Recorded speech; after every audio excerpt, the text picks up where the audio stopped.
কিসের নামাজ? ইশরাক।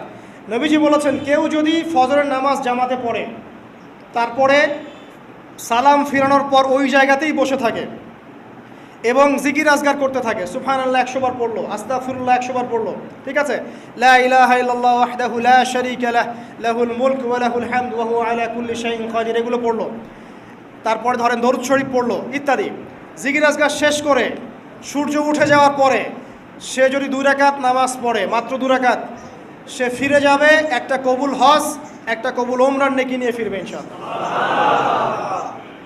আরেকটা নামাজ আছে, যদি পসিবল হয় পড়তে পারেন, 8টা থেকে 10টার মধ্যে পড়ে ফেললে ভালো, এরপরে সূর্য উঠে যায়, সূর্য গরম হয়ে যায়।